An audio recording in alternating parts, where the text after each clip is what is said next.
Okay. Official. Um, I'm gonna just lean over your shoulder for a second. Oh, here we go.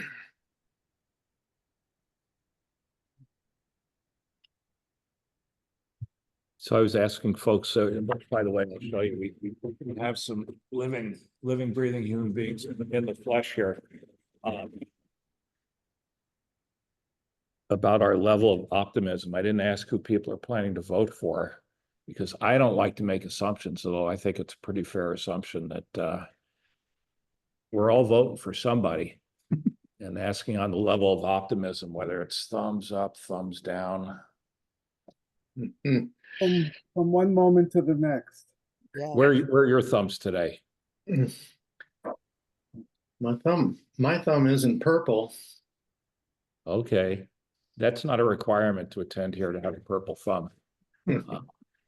Thankfully, let's see, is anybody else waiting to get in? All right, I think we've got our crew here. Yep, and George is working his way through his technological issues of the laptop. But anyway, I'm really glad to see everyone here today, both in person and in virtual reality. My name is George Slade, for those of you who don't know. I'm the host of this series of conversations called Photobook Banters. We've been doing them for a couple of years. This is episode number 12.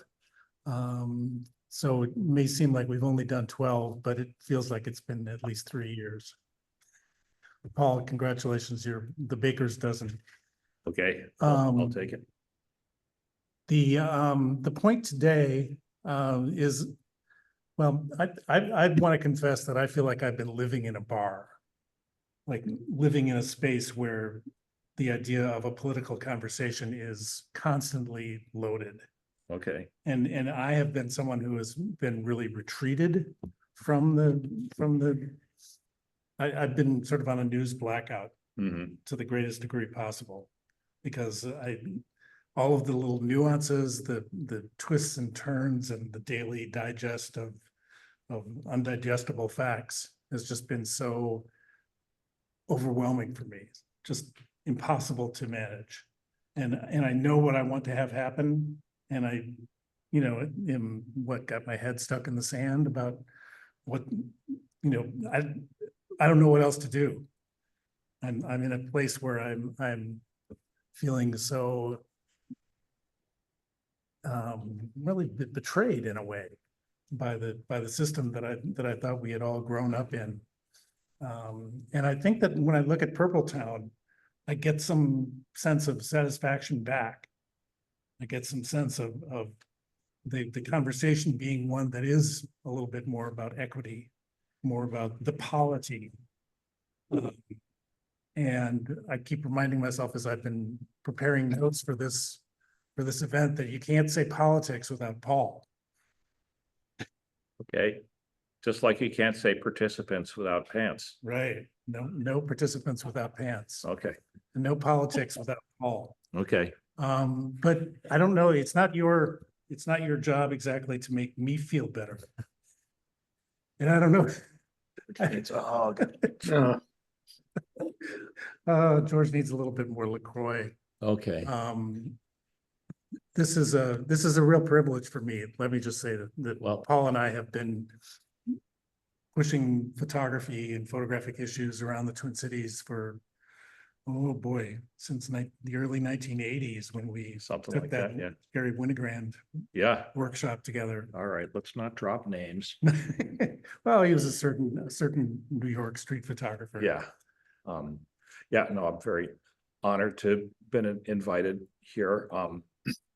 We're talking about this project, this book, and I'll show some pictures from that as we talk in a little bit. I didn't set out to make this some kind of feel-good project. And it scares me a little bit when I'm out there talking to people across the political spectrum, and everybody seems kind of normal when you're face to face with them, and it makes me feel good. but that's not really how I feel Right. in we're all general. Suffering the same. Yeah, and the so same it's not meant to be a complex. kumbaya sort of thing. Although it does have that vibe a little bit. And as I was writing about the project, I'm just kind of an optimist by nature. And I've also lived through a lot of crappy, not just political times, but times for this country that transcend politics. And we've survived, but that's setting kind of a low bar, I guess. So, I guess that's my introduction to things. You have someone who wants to come in the waiting room. Oh yeah, I've got to be the producer as well as the. as well yeah, as so the so host you've here. given up on your tech My, here. mine is just not seeming to want to Okay. cooperate. Hi, Ellen. So now we have three from my hometown of Teaneck here, unless I'm missing somebody. Ellen, Vivian. So George, it's your show. Well, as I said, my head has kind of been in the sand over the last several weeks, and part of this has to do with the physical injury that I suffered in December that has not really left me. But part of it also has to do with this compressed insanity of an election cycle. I'm finding myself thinking, is it a good thing to have a shortened election cycle? I wonder whether the idea of, instead of having a 2-year long campaign and nominating process is a wise thing, or maybe we can learn that if we compress the insanity, it turns out a little better. I was going to use a dental analogy and say, well, if you're going to have a tooth pulled, rather that it takes an hour and a half or that it takes 6 days. But pregnancy might be more like it. Would you rather spend 9 months or 3 years? Anyway. Yeah. Well, to quickly, some of you know Paul, some of you probably, well, I wonder if there's anyone there who doesn't know Paul. But Paul is not a Minnesotan by birth, but he's received, he's got credit now, after 40 or 50 years since he came to McAllister. 1974. So wow, that's 50 years. Yeah. Yeah. Mhm. But he brings an ongoing sense of curiosity about the world that may have something to do with being an outsider, having come to our Midwest from points east. I'm just making wild conjectures here. For it. Paul is a very experienced bookmaker also. And that's one of the reasons I like to see him, or to see anybody here as part of our Photobook Banter discussion. I like having the chance to talk to people who have been through the book ringer a couple of times. And Paul has been through it 5 times with significant monographs and 1 artist book, which I think is quite a lovely little piece called Glove. Yeah.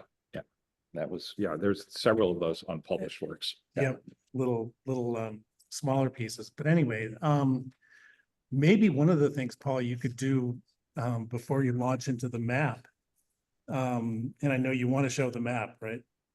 Yeah, we're not going to dive into the live version because of bandwidth issues, but yeah, if it's all right, actually, what I'm going to do is start scrolling through the book and the images in the book, and I'm going to put it on automatic, so it's just going to roll while we talk. Does that seem like a plan? That seems good. Okay. And George, what do we have for a timeline here? How? Oh, why don't we do this for about 15 to 20 minutes?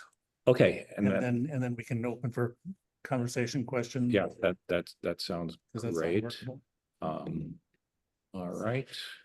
Recording in progress. Oh, maybe I'm joining you.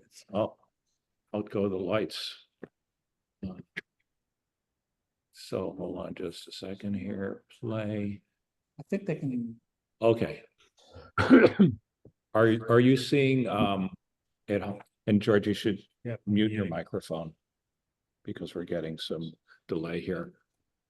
Okay. Are you seeing just the the keynote presentation, or are you seeing the other stuff on the side of my screen as well at home? Just the main screen of the map. Okay, cool. All right. Can you turn your speaker off too? Yeah. Oh, speak. Okay, so this is Purpletown, and I am always very interested in data and kind of obsessive compulsive behavior when I work in my photo projects. I'm like Ike and Tina Turner. I never do anything nice and easy. So for this project, well, first let me just talk a little bit about the origins to the project. I was really troubled by the events of 2020, and I respond to that kind of trouble by just coming up with some kind of project. It's really very therapeutic. It's a coping mechanism for me. And with the nation being as polarized as it was and is, I was really wondering, like, what's it like in a small town where you have people on both sides? Do they get along any differently than we do who live in a bubble? And I definitely live and work in a bubble, in a very blue bubble. But I've also traveled around the country for a variety of reasons for decades. I really love road trips. This isn't a secret, but often, wow, these lights just kind of come off and They on have here. their own pie. In hindsight, I would say that I probably designed my projects to include road trips because I love road trips rather than the other way around, if you know what I mean. So anyway, I started thinking about purple towns that were exactly divided in the election. And in order to find out where those were, I engaged on this really obsessive data crunching mission and learned mapping software. And you'd think that this would be easy because election results are public in this country. And they are, except that they're by precinct. They're not by community. And I was really interested in the cumulative results for entire communities. And most small towns are a single precinct. But larger towns, when I say larger towns in terms of going around the country, that could mean a town of 5,000 people. You know, in rural America, that's a decent sized town. They're going to have a bank and a store and several bars usually. But anyway, so I started crunching all this data with some help from people at the New York Times and some other places, and came up with this map. So we don't have the bandwidth where we are right now, so I'm not going to be able to zoom into this map, but there is a live version of this on my website, and you can zoom in and enter a place. There's a search bar, and you can enter, and you can find out just exactly what's purple and what's blue and what's in between. So I'm gonna start here with oh, what's going on there? Going back here, F. So I'm just gonna start showing the pictures as we talk here. So the pictures all should have the data underneath of the exact numbers for that particular town. I visited a little over 60 different communities in 22 different states. And I could have kept on doing this, but it was time to get the book out because it's election year. So George, Yes. what do you want to talk about? Oh, I want to talk about how I know you like road trips, Mm-hmm. and I'm interested also in the idea of data trips, Mm-hmm. because for you, they seem to go hand in hand.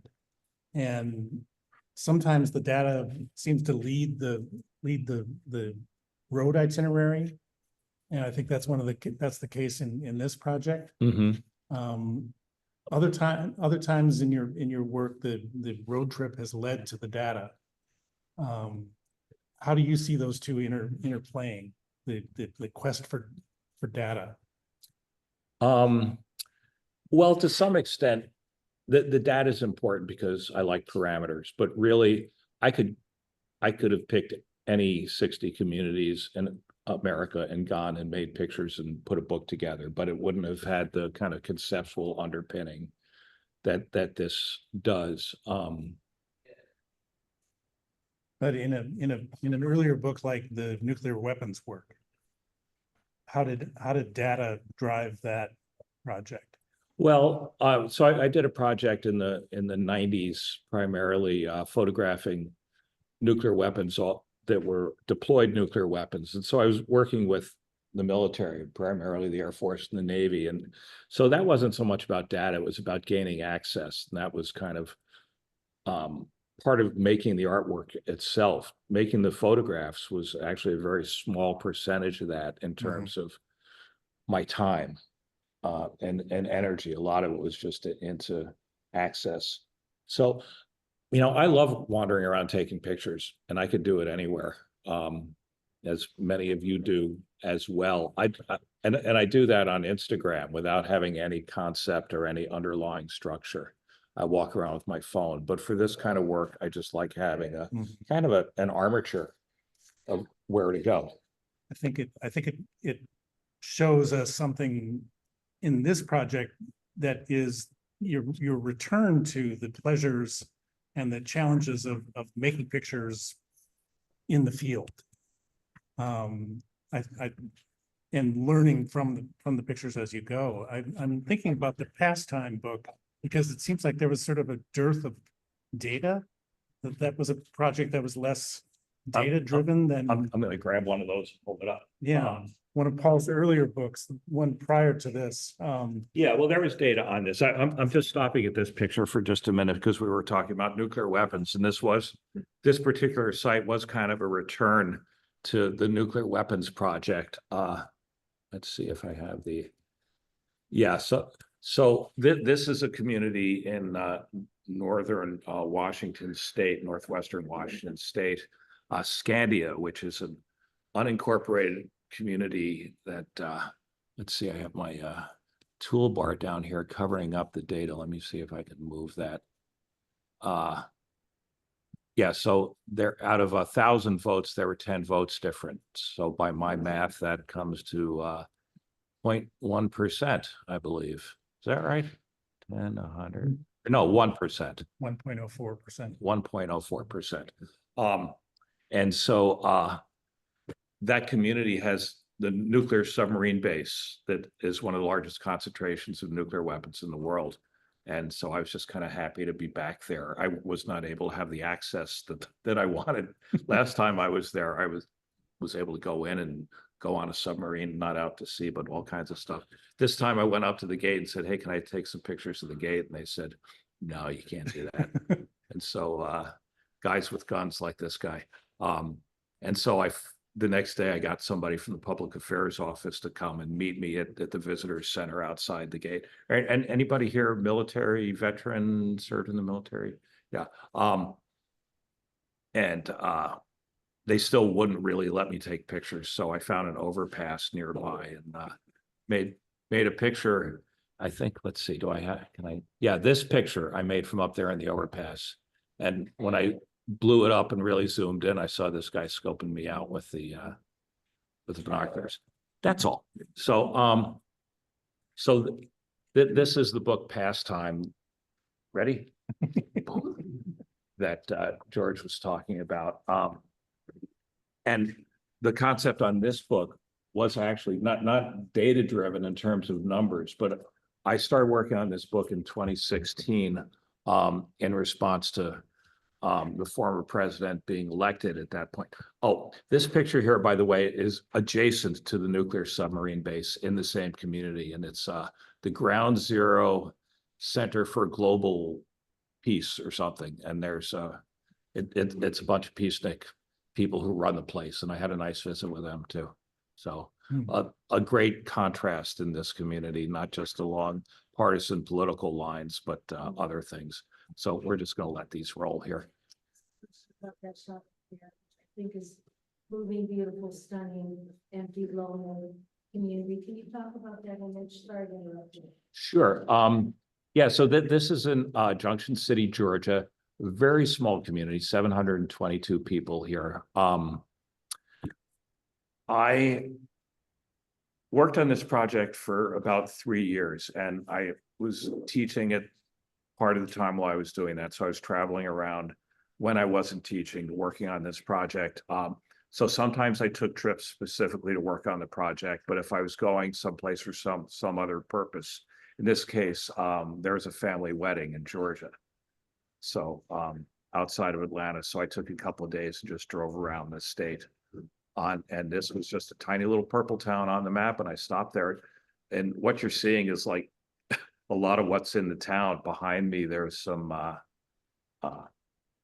there's some housing and a city hall building.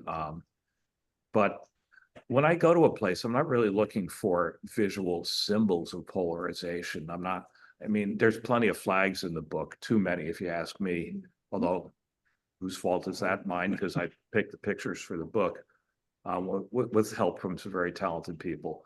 But really, I'm just dropping in kind of like a visitor from outer space. I don't have an agenda. Most of the time, I'm not making arrangements or contacting anybody ahead of time. So I'm just wandering around, and I hardly saw a soul on the street there. And the water tower and the that's actually an RC Cola machine that has the and for photographers, how many of you are photographers? We're all photographers, right? We're all photographers now.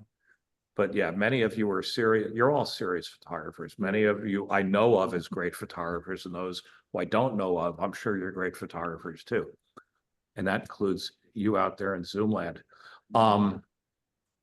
So this time of day, it's just a beautiful time of day. You know, the sun had just gone out, and I was setting up to just do this kind of landscape photo of the water tower. And no, actually, that's the city hall.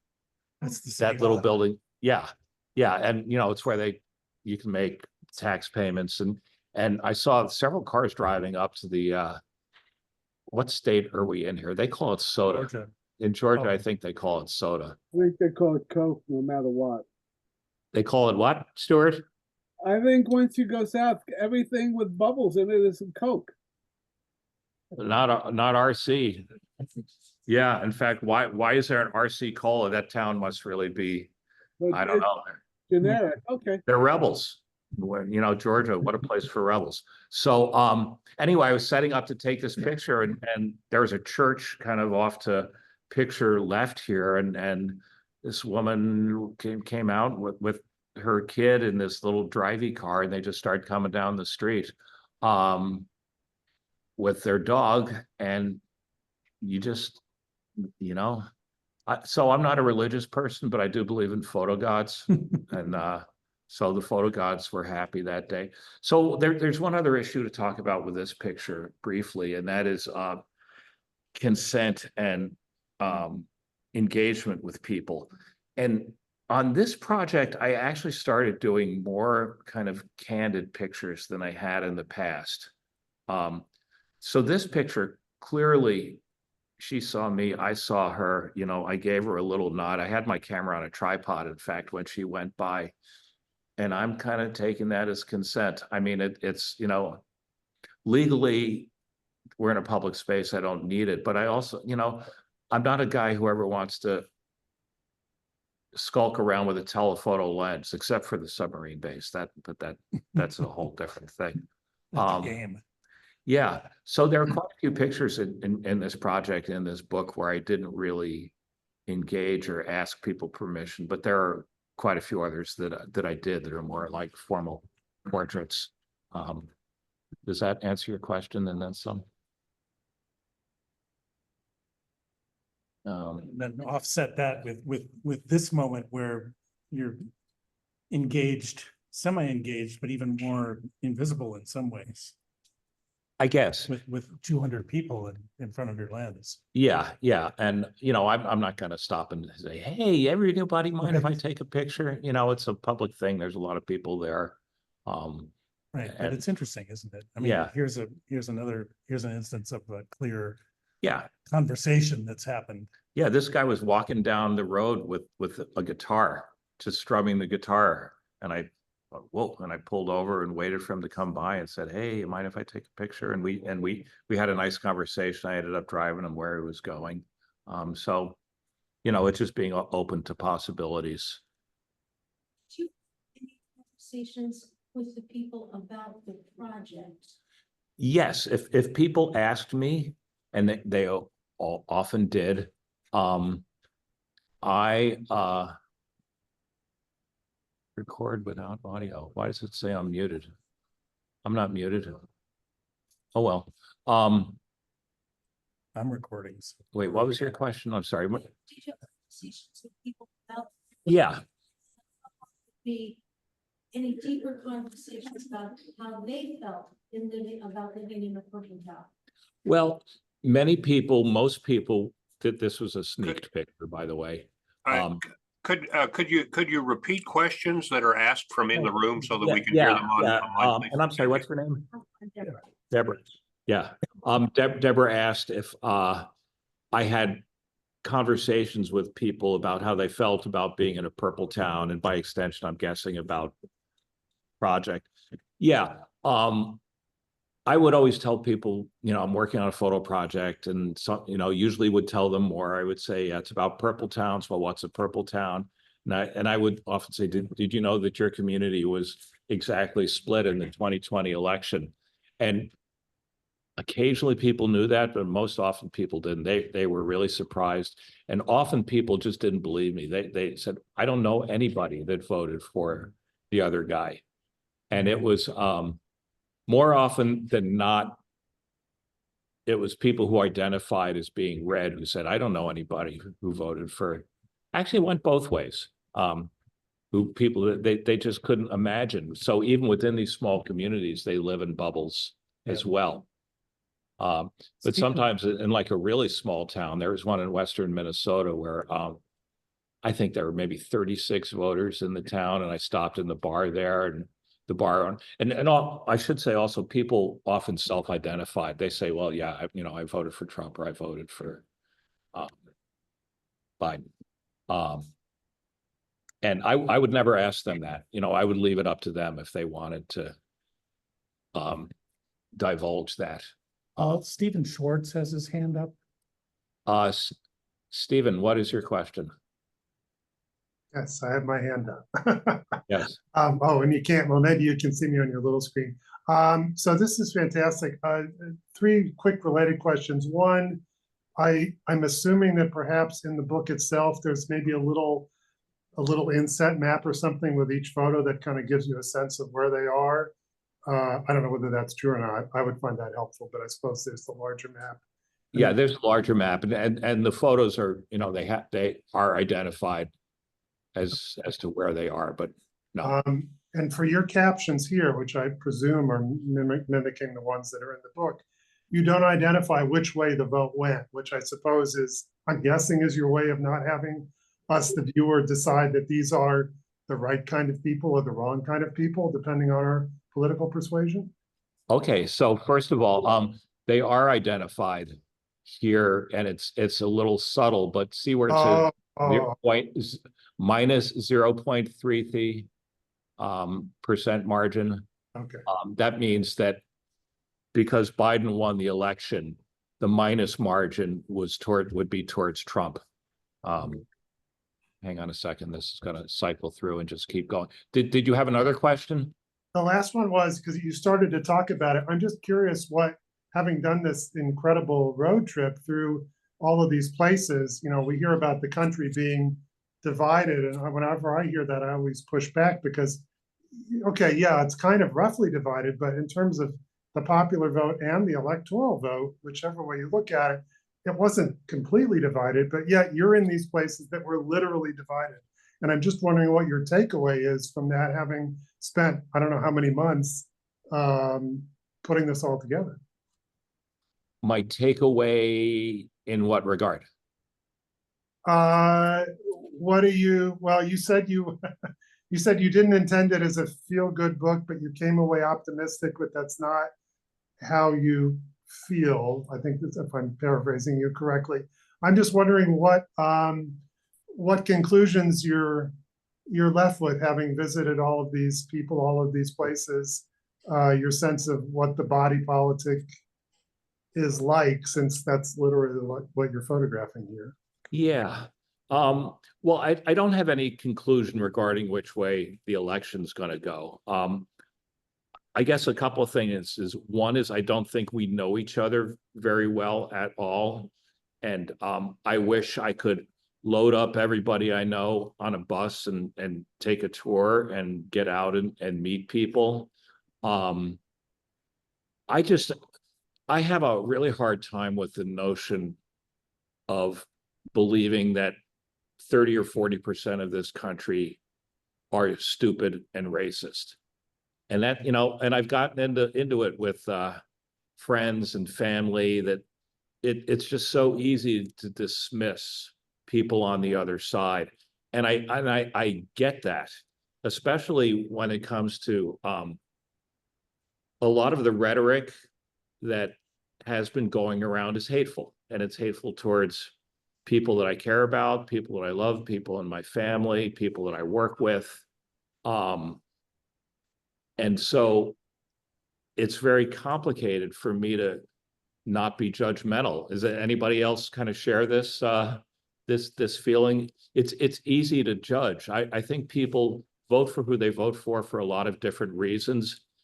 And another thing I run into when I talk about this is people that is the assumption that I'm condoning these other beliefs, and that's not it at all. So I'm going to stop here for a second on this one.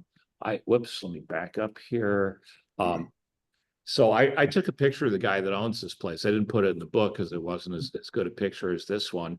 And a really hardcore Trump supporter in a small town in I think it was on the Oregon side of the river across from Washington State.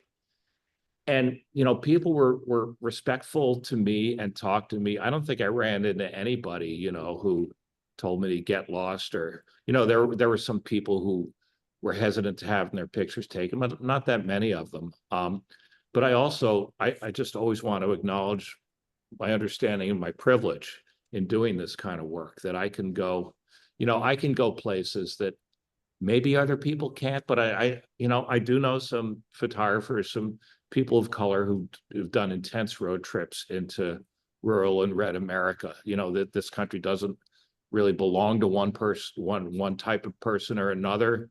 But it's easier for me. I ran into trouble with the cops several times working on this project for various things, and I was never afraid. I just never thought, oh my God, they're going to hurt me. So I don't know. So I don't know, Stephen. I'm not really giving you any conclusions. But by the way, we're in kind of a semi-public space, and there is some noise here. Is that bothersome on the audio? Not at all. No. No, Okay, all right. No, you did. That was a fine answer. Thanks. I'm not, you don't have all the answers. That's fine. I wasn't expecting all the answers. No. How do you think putting the book together advances the discussion? Do you think creating this book is motion forward towards advancing a dialogue? Do you think it's sort of staying afloat, swimming to stay afloat? The book feels different to me. I'm just trying to wrap my head around how it feels different. Because From my other book, yeah, Jimmy? from other books. Not other books in general, but your other books. And when I see the end pages, the end papers of this book are zoomed in sections of the map. I don't know. And there's a mystery that only gets that only gets solved if you know the difference between the red and the blue. Mm-hmm. Does this book reach any conclusions? No, there's no conclusions to be reached in the book. But you asked me a question earlier, kind of about the impact of making the book. Mm-hmm. So I would like to think that my work can change the world, but I know better, and I think most photographers, even people whose work is seen by millions of people, know better. This has been a thing that's been discussed.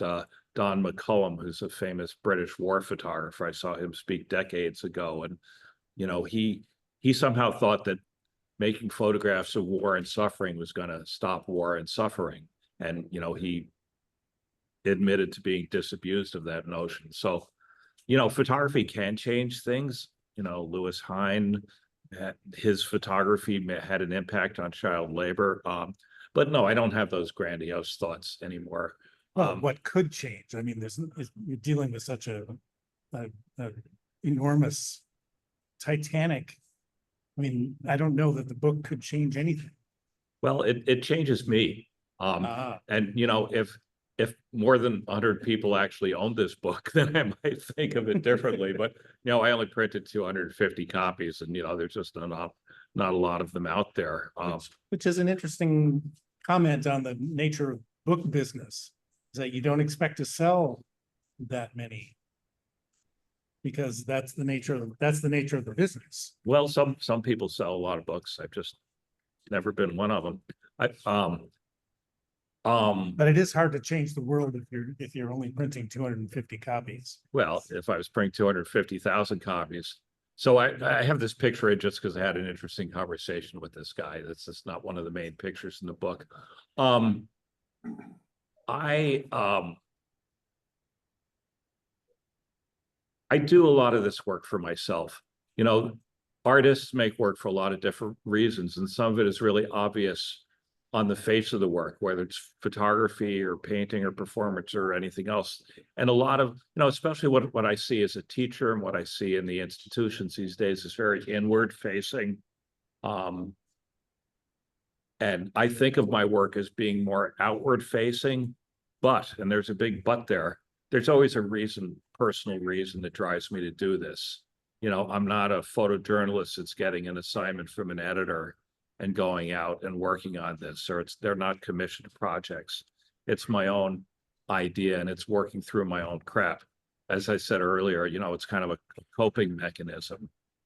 It was a great experience being out there. I mean, it's kind of hard work, and it's kind of anxious making to just drop into a new place, and especially if I'm not feeling very extroverted at that minute, and if I'm feeling tired and I'm tired of walking around. And I mean, those of you who photograph in this methodology kind of know that things work best when you're in a zone, and sometimes you're just not feeling it. And so it's difficult, but it's enormously fun and an enormous privilege to be in a situation where I'm able to do that. And I don't know, I mean, I'm looking at some of my wonderful photographer friends here in real life and in the audience here. I don't know if any of you have anything you want to share about in response to what I just said. Well, Paul, Yeah. I've got a question along those lines. Hold that thought for a second. Oh, yeah, that's who's speaking here? This is This is Chuck. Oh, Chuck. Yeah. It's your Cindy, but I know you're not. Well, I need a alter ego sometimes. Yeah. So And as she you doesn't started mind. my question is, as you started the project, you stated in the book that you wanted to find out if people in these places, in these purple towns, behaved any different.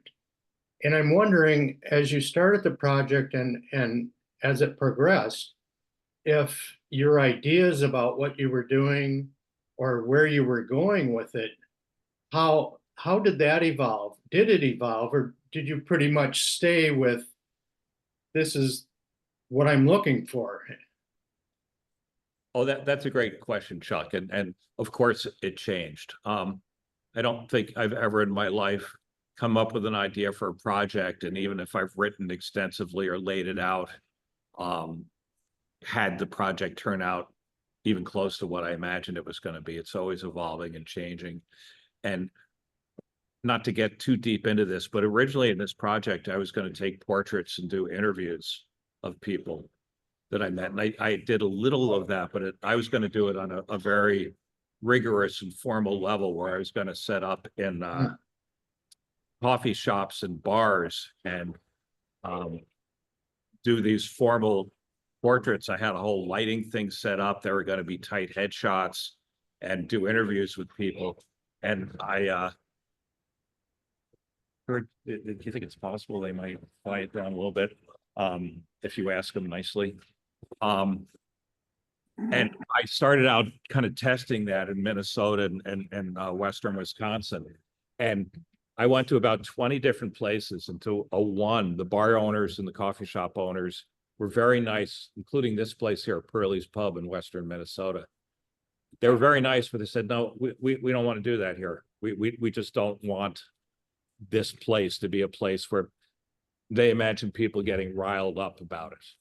So, yeah. And so you had a question. Just a general observations of it. And I'll repeat. What you're doing here is basically all objectives. We all think of a red person or a person voting. They're far different. There must be something different about them. I'm gonna seek this out. Mhm. And so what you're doing with your book is you're showing these are purple areas. These are what people look like. Can you tell? Tell me who voted which way. Mhm. Not interview me. Thank goodness you didn't do that. That would have been a pain in the butt. Yeah. Would have added a lot of motion to this. You know, so I just really appreciate your photos, and that's the whole point of this piece, is that you're looking at people that are same as everybody else. You tell me. Okay, well, I don't know if you probably couldn't hear it was more of a question than a comment, and you admired the book, and I appreciate that. It was about was objectifying, that was the word you used. Yeah, so, I came across people and they might have been red, they might have been blue. I found out, actually, this guy, I don't know if I found out from him. You did ask. This guy? Well, no, I'd never ask people, but they would bring it up. They would tell me. Yeah, I mean, you could do a little guessing game, I guess, if there was no, well, actually, I don't know. I mean, I don't know about any of these people except the ones who told me. I don't know. I could guess because they're in a gun shop and they're buying guns. I know about these people because I had an extended conversation with them. And there are some interviews in the back of the book too, where, I talked with people. There were a but couple thank of you. comments on the chat. Okay. I'll read them to you. Vivian says, so in these small towns, do people talk to each other across the aisle? How did you edit the pictures? I look at these pictures and think these images will look identical 4 years from now, regardless of who was elected. Is that accidental or intentional?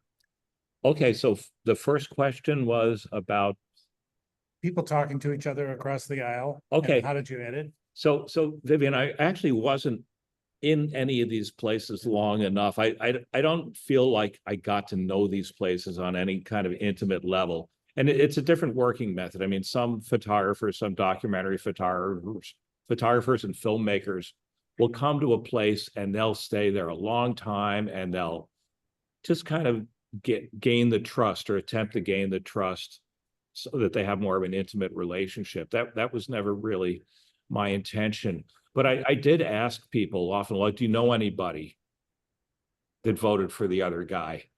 And almost every time they would say yes, but some people just indicated that they didn't hang around with those people. They might work with them. I mean, I've written a lot about this project, and one thing I always say that I thought was unique about these places was that, particularly the smallest towns, people they all know each other, and their kids go to school together, most likely, except in this town, which is a reservation town. I could talk a little bit about this, although a lot of the indigenous kids, a lot of the native kids do go to the town school as well. That's a whole nother thing. But they may go to church together. They may be neighbors. And so there's kind of a force isn't the right word, but there's an imposed civility that I think that if I came to any conclusion, it's that people who have to interact with each other have a level of civility that we don't have to have. And particularly we see that on social media now, that you can be in your bubble. Even if you live in a mixed community, you can spend a lot of your emotional and social time and your news gathering and information gathering time with a group of very specifically like-minded people all over the place. And I never want to be the guy who's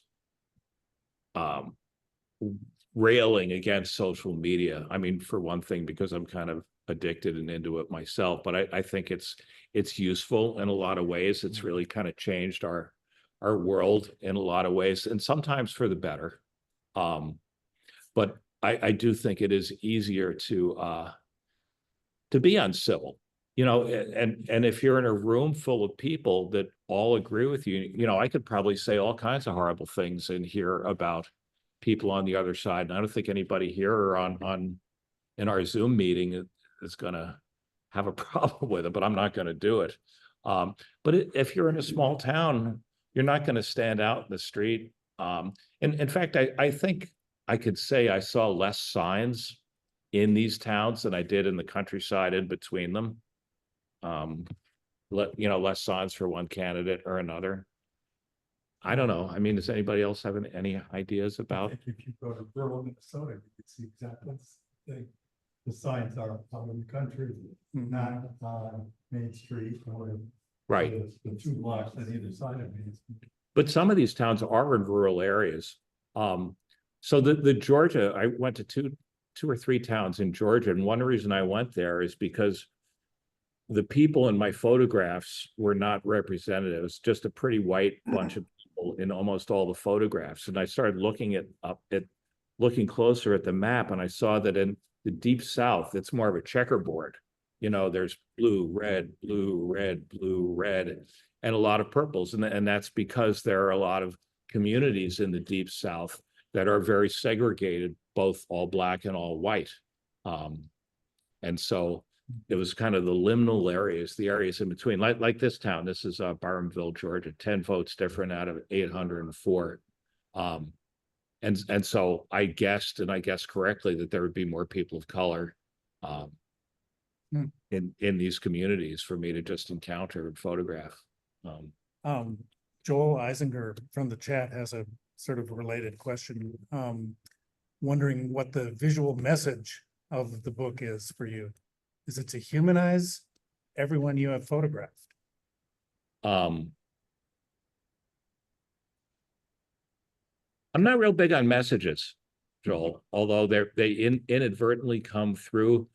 With my work, I have really kind of resisted the notion that I have an idea that I can somehow inject my viewers with, and they'll have that, you know, they'll share that idea with me. A lot of this comes out of curiosity rather than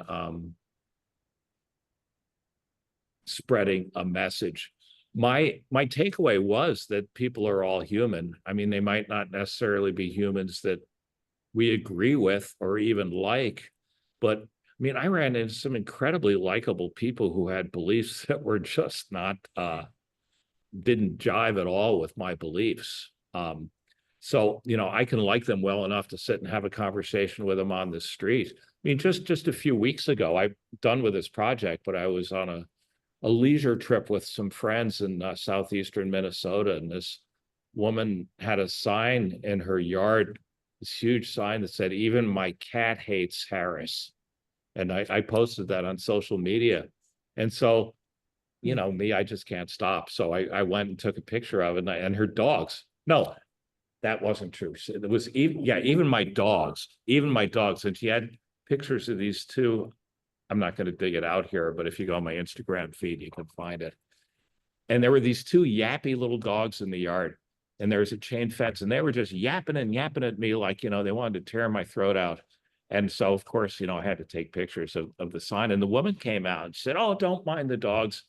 And she said, "Oh, do you like my sign?" I said, "No, I don't really like the sign, but I thought it was really interesting." And, you know, she was perfectly friendly, and we had a lovely conversation. So does that mean I'm condoning her beliefs? No, but I also know that she's not well, I was gonna say, she's not a horrible person. Maybe she is a horrible person, but I just think, Well, I think most people that I know, and I know red people too, that, there's an organization that I'll tell you about in a minute. Time is going by here. People told me they were worried about me going out doing this project, like something's going to happen to me, or like I was going to pick up some kind of cooties by going into these red places. And for me, it's just a lot healthier to be less judgmental. And so I think this has helped me succeed in that. Is that necessarily a good thing, that I'm not judging someone who might actually be a terrible racist and a homophobe and a xenophobic and all this stuff? I don't know, but hate eats you up on the inside. So it's been very therapeutic for me. And I'm sorry, I think we're gonna just gonna have to move ahead a little bit right. here. No, Joel followed up to say, if you don't have a visual message, then what did you learn in visual terms? Well, a visual message. Joel, can you unmute and tell me what you mean by visual message? I'm not sure what you mean by. Can you hear me? Yeah. I'm unmuted. Yeah. Yeah. Well, photographs have meanings, and if we look at these photographs in those terms, we may be trying to piece together some meaning. And I'm wondering what in visual term, one possibility, and I'm not saying this is what you were doing or what the book does, is that the meaning might be that red towns look very different from blue towns. I don't think that's what comes across in this book. But another meaning might be there's no way visually to discern the difference between a blue town and a red town. Or there might be some way in which purple towns look a particular way. Or you might be discovering that there's no way to see that a town is purple. Yeah. Okay. Yeah. Thanks for that, Joel. It's actually, I'm more interested in the meaning that you take away than any meaning that I have from this. And that might seem surely you take away something from it. Oh yeah. I mean, I'm interested in what that is. Okay. Well, first of all, I didn't visit red and blue towns. I visited purple towns. So I've been in a lot of red and blue towns. I live in a super blue town. But that wasn't my strategy. I was just in these places looking for what I consider to be a good picture. And it wasn't necessarily having to do with politics or equity. It just, it could have been a piece of paper on the sidewalk or something. And, there's a little bit of that in here, but the pictures were, to me, just kind of the best pictures that I could make as a visitor from another planet and dropping into these places. But yeah, I mean, pictures are loaded with meaning, and I'm certainly not a neutral observer. And even in putting the book together, the reason that one picture is next to another, there could be a visual purpose to that, just that they play well together visually, but it also could be in some cases that there's meaning that is kind of reinforced or contradicted by the picture that's next to it or the picture that was in the previous spread. How does the search for just a good picture map onto this project of collecting data about purple towns? You're asking the hard questions now. The answer is it probably doesn't. Right. As I said earlier, I could have gone to any 60 random towns across the country and made what to me would be, these pictures probably aren't all interesting to all of you. They're, but I'm the decider, so I put them in the book because I like them.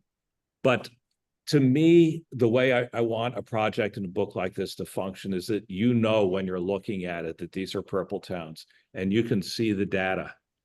And so you can ask yourself the questions you're asking me. Is there any visual commonality? I don't think there is. It's more, how should I put this? You're looking at pictures and there's people and maybe interesting places in the back behind you. Always Well, wait, this is a Purpletown. This isn't like the place I live. This is a place where people on both sides live together. And what meaning is that? So it's kind of taking my hope. I can only tell you about my hopes, not what meaning you should take away, but my hope is Absolutely. that and I Yeah. lost my thought here. Oh. That it takes it out of the realm of the abstract and makes it a little more real, although we all know photographs aren't real, so let's not go there. But and that's kind of a common theme with several of my projects. It's taking this notion and kind of being boots on the ground, which is a military analogy I'm trying to stop using. And sorry, we have a question from our flesh, our meat audience. Well, How the pictures make the book. You're making all these pictures based on your criteria. And right. And then once you have pictures, how do you decide? You talked about the flag on the fence one where there was a different picture. But you Right. liked that one, and that felt right as opposed to the ones that didn't make the cut. This relates to Stuart Clipper's question, and after in just a moment, we're going to sign off from the live or from the video cast. Okay. But Stuart's question about the process of distillation, how many were in the initial pile and how did that pile shrink into your final selection? What were the Okay. dynamics? Yeah, and great question. And I know that there are several bookmakers I'm looking at right here. There's also bookmakers in our Zoom audience. So photography in a way has gotten a lot easier and a lot more difficult in the digital age. Whereas I used to go to a place when I was shooting medium format film with 10 shots on a roll. And, on a good day, I might shoot 8 or 10 or 12 rolls. So that's, 100 or maybe on a super good day, 140 images. I mean, on a typical day, I was shooting 400 or 500 images. And so that's a lot of pictures to wade through. So I have a process. When I get back from a trip, I'll do a rough edit and I edit with star ratings, which is something I'm always beating on my students, trying to get them to do it. So I'll go through those 500 and I might come up with 150 that I can somehow imagine maybe there's something there. When in doubt, leave it in. And then I narrow it down. And so for the edit for the book itself, I'll make physical work prints. And so there's 56 pictures in this book. I probably start out with about 200 strong candidates. And then I just play around with them on a table. And then I had some guests over who are visually smart people who know books and they helped me and I took some of their suggestions and they took my initial edit and totally redid it. And it was nothing like, so it's a long process. Stop the share on your computer. Yeah. Stop sharing. And then we'll sign off from the Zoom. Well, why do we have to do that? Do we have to do that? Because, well, if people want to leave the Zoom, they're free Yeah. to leave the Zoom. I mean, if we're going to We'll talk. just kind of hang out and. Thank you. Yeah, thanks, Joel. Yeah, thanks everybody who I didn't get to say hi to each of you individually, but I know and value almost all of you. So thanks for being here. Yeah, we'll be sitting here for another 15 or 20 minutes, but we won't pay as much attention to you specifically. We will pay no attention to the people behind the curtain. Just to a quick thank. Beautiful book, Paul. I'm sorry, my pictures- must be important or you wouldn't be chiming in here. It's a beautiful book, and in some ways, the conceptual underpinning really tells a story with those pictures. And the story for me is that people can't tell who's red and who's blue. And this says a lot about our face-to-face human communication with sharp contrast with the world of social media where, hate's a 4-letter word. And I appreciate it in all those ways. I personally would have liked to see the field notes become a more integral part woven into the pictures in the book structure itself. But I've also, as you've talked about it and told us, that that people didn't know who was voting for the other side. That I started looking at these pictures as a kind of the Americans, taking away all the data, all the small town, place, and just as a picture of America today. And for me, they function on that level in a profound way as well. So that's all I wanted to say. Thanks, Mike. That's Thanks, so, Mike. some good company to be mentioned in that. Mike's talking about Robert Frank's Americans, which he did have a conceptual underpinning in that he was a Swiss person who, he was a European, didn't really know America, and he went around, found it. But yeah. George is up wandering. I'm up wondering, I'm encouraging everyone to feel like if you want to stand up and Yeah. look at books. We can be done too. We can hang out here, look at books, buy books from Paul. That would be a very nice thing to do. Yeah. Oh gosh, pimping the book. The most important thing. Yeah, don't forget to pimp the book. So if any of you don't have this book or any of my other books, which I assume is most of you don't have them, you can get them on my website. I do have a QR code, but I'm not going to flash that for you. Yeah, it's paulshambroom.com, and there's a shop there. And the book, I wish it was less expensive, but this is kind of what it costs to make. And this book is $75. They're all signed, and I will write an inscription to you if you wish. Anybody have any last words that need to be? I just want to thank you, Paul, for taking part in the banter. Thank you, everyone. In person. Thank you. Online. Thank you, everyone. Hey, Paul, can you hear me? With us in this Yeah. hybrid space. Thalia gets the last word. Okay. No, Val. no, I don't want to have, can I have like the second to last word? Because that's a lot of pressure. Okay. Okay. First of all, hi, Mike. I just want to say hi, Mike. Banter.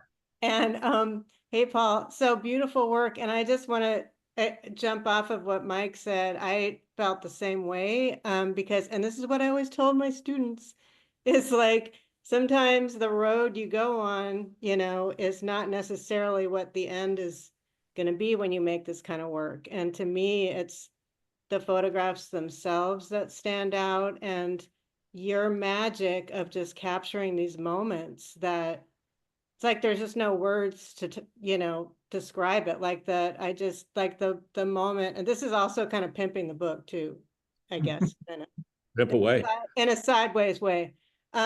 No, just the girls, like the two girls who are playing on those kind of small bleachers that are in the foreground. Just, I love girls at that age and just the magic they have. Like you got that moment. And I mean, there were a lot of other moments too, like the obvious one with the ice cream truck, but but I just, those really magic moments are what really stood out for me. Thank you so much, Thalia. And I think that's a fine last word. Yes. I'll take that as the last word. So All right. Thank you all for Thank you. coming. All right. And I will see you around. Thanks, Paul. Thanks, George. You're welcome. You're welcome. And